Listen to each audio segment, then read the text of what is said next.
చాలా దురదృష్టకరమైనటువంటి సంఘటన.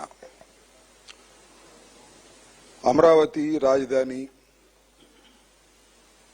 పూలింగు లేదా ఎక్విజిషన్ యాక్ట్ వాటి జోలికి నేను పోను, కానీ పూలింగుకు ఇవ్వని వాళ్ళని ఎక్విజిషన్ ద్వారా తీసుకోవాలనేటువంటి ఒక ప్రయత్నం ఈ ప్రభుత్వం చేస్తుంది.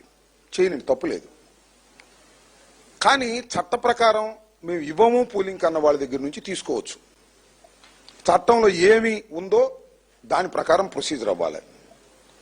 కానీ దురదృష్టం ఏంటంటే పెనుమాక, ఉండవల్లి ఇంకా పరిసర ప్రాంతాల్లో ఉన్నటువంటి రైతాంగం జగన్మోహన్ రెడ్డి గారి దగ్గరికి వచ్చారు.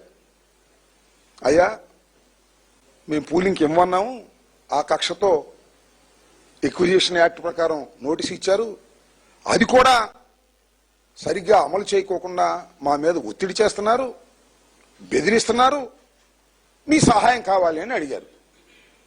జగన్మోహన్ రెడ్డి గారు అంతా విని నేను కమిటీని వేస్తున్నాను, లీగల్గా అదేవిధంగా పొలిటికల్గా అని చెప్పడం, మమ్మల్ని అందరినీ కమిటీగా వేయటం, లీగల్గా కూడా ఒక కమిటీని వేయటం జరిగింది.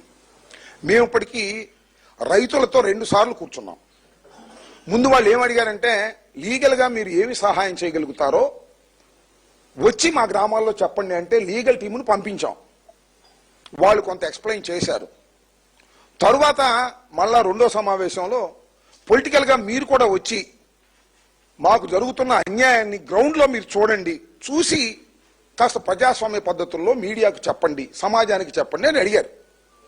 ఈరోజు మేమందరం వెళ్ళి ఆ రైతుల యొక్క స్థితిగతులు తెలుసుకొని ప్రాక్టికల్గా గ్రౌండ్లో చూడాలనే ఉద్దేశంతో మేము వాళ్ళ బయలుదేరి వెళ్ళాం. ఇది మేము చేసింది. మేము వెళ్తే ఎందుకు మీరు అలా అడ్డుకుంటున్నారు నాకు అర్థం కాలేదు. ప్రజాస్వామ్యంలో రైతుల కోరిక మేరకు వారి సమస్యలు తెలుసుకోవడం కోసం, పరిష్కరించడం కోసం, మా వాయిస్ వినిపించడానికి మాజీ ప్రజాప్రతినిధులుగా మేము వెళితే అడ్డుకోవాల్సిన అవసరం ఏంటి? సరే అడ్డుకున్నారు పో. ఏంటి దాడులు ఏంటి నాకు అర్థం కాలేదు. కార్లు పగలగొట్టారు, రాళ్లు వేశారు, కొట్టడానికి ప్రయత్నం చేశారు. ఈ క్రమంలో ఒక పెద్ద రాయి, ఇంత రాయి విసిరారు మా మీదకి. ఒక కానిస్టేబుల్ అడ్డం వచ్చాడు, వాడికి తెలియదు పాపం, ఈజ్ హాస్పిటలైజ్డ్. ఆ రాయి ఎవరు వేశారు మీడియా అంతా చూసింది. ఆ రాయి రేపు మేము వేసామని చెప్తారు పోలీసులు. ఇది జరిగేటటువంటి విషయం. మేము రైతుల సమస్యలు తెలుసుకోవడం కోసం వెళ్తున్నాం.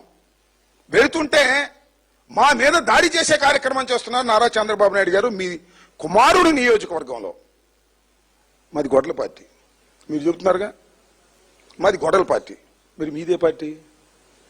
గొడవల పార్టీ అయితే మేము తన్నులు తింటామా, కార్లు బగలు కొట్టుకుంటామా, కానిస్టేబుల్ని కొడతామా? గొడవల పార్టీ మాది అయితే.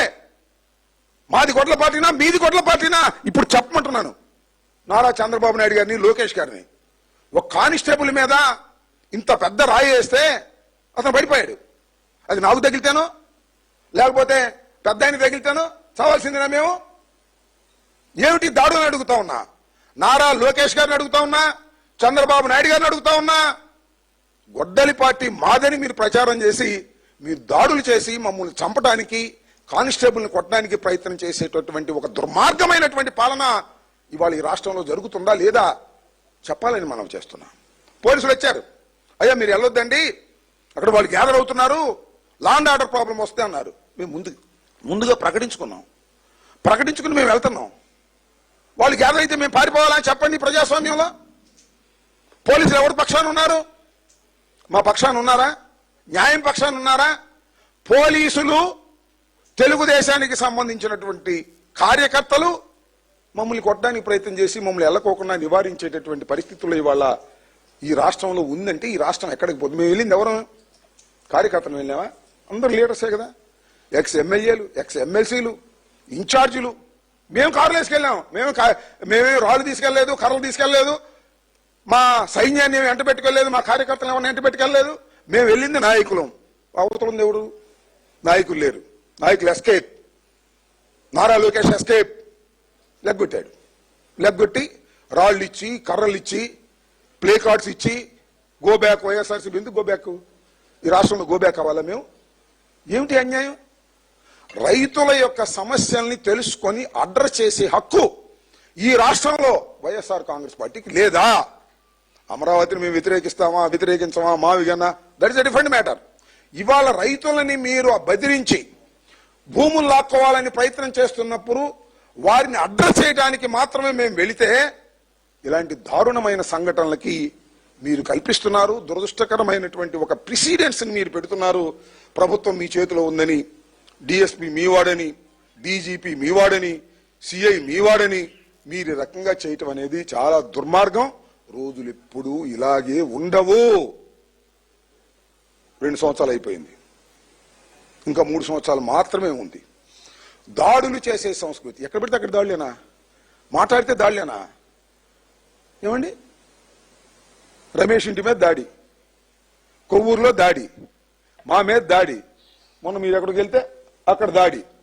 అంటే పోలీసులు మీకు అండగా ఉన్నారని మమ్మల్ని దాడులు చేసి మా మీద కేసులు. మళ్ళా ఖచ్చితంగా చెబుతున్నా, రేపు రాయిసిరింది మాలో ఒకడని చెప్తారు. 302, 307 పెట్టినా పర్లా, పెట్టేస్తారు, ఆశ్చర్యం లేదు. నేను పోలీసు వారికి డిమాండ్ చేస్తున్నా, ఖచ్చితంగా మా మీద దాడి చేయడానికి ప్రయత్నం చేశారు. మీ సమక్షంలో సిఐ అక్కడ ఉన్నాడు, వీరేంద్ర, డిఎస్పీ మురళీకృష్ణ ఉన్నాడు, వాళ్ళ సమక్షంలో దాడి జరిగింది, విజువల్స్ ఉన్నాయి. అయినా మీరు యాక్షన్ తీసుకుంటారా లేదా?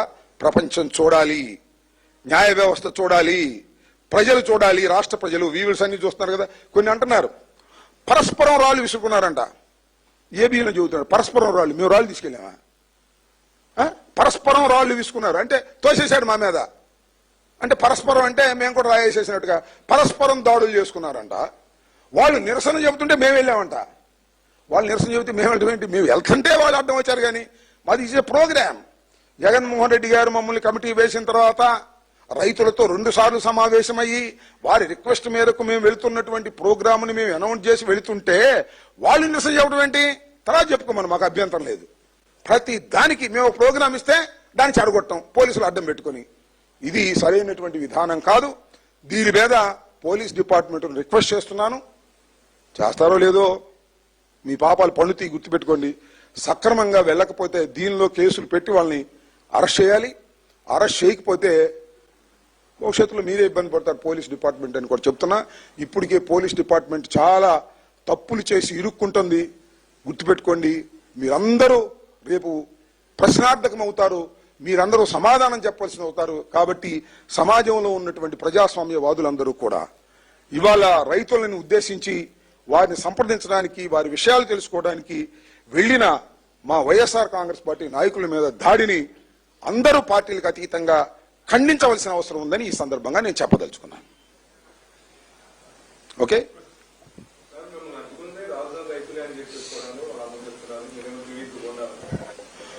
రాజధాని రైతులు అడ్డుకుంటారా? వాళ్ళ పని వాళ్ళు చేసుకుంటారు. టీడీపీ వాళ్ళు కాకుండా అడ్డుకుంటారా? జై చంద్రబాబుని ఎందుకు అనాలి? డౌన్ డౌన్ వైఎస్ఆర్సీపీ అని ఎందుకు అనాలి? డౌన్ డౌన్ అప్పిరెడ్డి అని ఎందుకు అనాలి? ఏం నాకు అర్థం కాల. నిజంగా రైతులైతే వాళ్ళ బాధని చెప్పుకుంటారు, అడ్డుకుంటారా?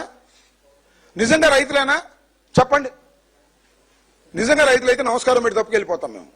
రైతుల ముసుగులో ఉన్నటువంటి తెలుగుదేశానికి సంబంధించినటువంటి వ్యక్తులు, వాళ్ళని గుండాలని ఎందుకు అంటున్నాం అంటే రాళ్ళు విషయాలు కాబట్టి గుండాలంటున్నాం, గుడ్లు విషయాలు కాబట్టి గుండాలంటున్నాం. అంటే మనం మమ్మల్ని అవమానించాలనుకుంటున్నారు మీరు. పిచ్చోళ్ళారా, మమ్మల్ని అవమానించలేదు మీరు, మా గౌరవాన్ని మరింతగా పెంచారు. అమరావతిలో ఏదో జరుగుతుంది, దోపిడీ, అమరావతిలో అన్యాయం జరుగుతుంది. ఆ అన్యాయాన్ని చూడటానికి వెళ్తున్నటువంటి వైసీపీ నాయకుల్ని అడ్డుకున్నాము అని మీరు సందేశం ఇచ్చారు. ఇవాళ మేము వెళ్తే కొన్ని విషయాలు మాట్లాడతాం కాబట్టి ప్రపంచానికి తెలియకూడదు. దాస్తున్నారు గుప్పెట్లో. ఎన్నాళ్ళు దాస్తారే? దాయలేరు. గుర్తుపెట్టుకోండి. ఖచ్చితంగా వాళ్ళు తెలుగుదేశంలో ఉన్నటువంటి వ్యక్తులు నారా లోకేష్ గారి ప్రోద్బలంతో దాడి చేశారు, ఏ విధమైన సందేహం లేదు దీనిలో అని ఈ సందర్భంగా నేను చెప్పదలుచుకున్నాను.